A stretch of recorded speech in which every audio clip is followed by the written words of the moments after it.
এই match official তিনজনেই কিন্তু বাংলাদেশের রেফারি এবং দুজন আম্পায়ার, স্কোরার, ইলেকট্রনিক স্কোরার এবং প্রথম রেড সেখানে চাইনিজ টাইপে bonus mark.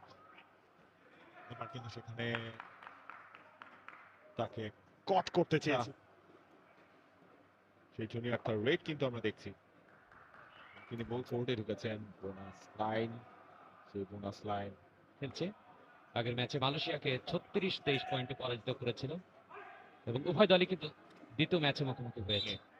Chang you caught, Chang you কট চাইছেন কিন্তু লেফট জোন মিড জোন এখানেই তার আনাগোনা শেষ পর্যন্ত পা দিয়ে একজন স্পর্শ করেছেন বাংলাদেশি গোপী রঞ্জন তালুকদার এবং সে এবারে রেড এবং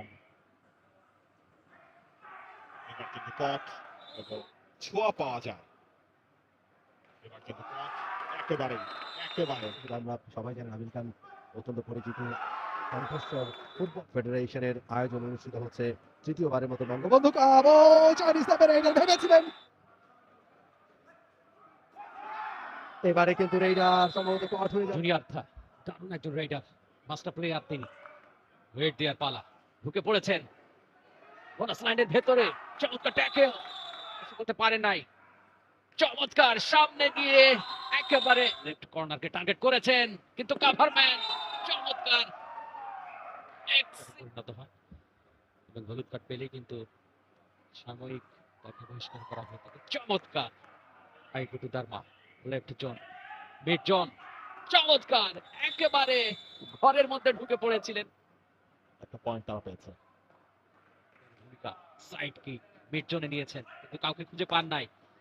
স্পর্শ করেছেন number 5 right zone, mid zone, একজনকে স্পর্শ করেছেন, ইশারা করছেন। কিছুটা অ্যাটাকিং ডিফেন্ডিং আমি বলবো। কর্নার প্লেয়ার, চমৎকার কাভারিংটা হয়েছে। টাচ করতে চেয়েছিলেন কিন্তু পারেননি। ফুল ফেস ফুল টিম কিন্তু রয়েছে ইন্দোনেশিয়া, একটু ট্রাই করেছিলেন কটের।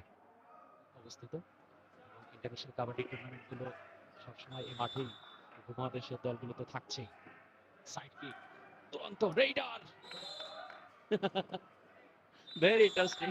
জন হাফটানি ঘুরে আবার রাইট জোনে ঢুকে পড়েছেন, ক্রস করতে চেয়েছিলেন বোনাস লাইন, কিন্তু নাম্বার 1 রেইডার অফ ইন্দোনেশিয়া চমৎকার অ্যাক্রোব্যাটিক কায়দায় তিনি ভারসাম্যটা ধরে আবারও খুব কুইকলি দাঁড়িয়ে গিয়েছিলেন।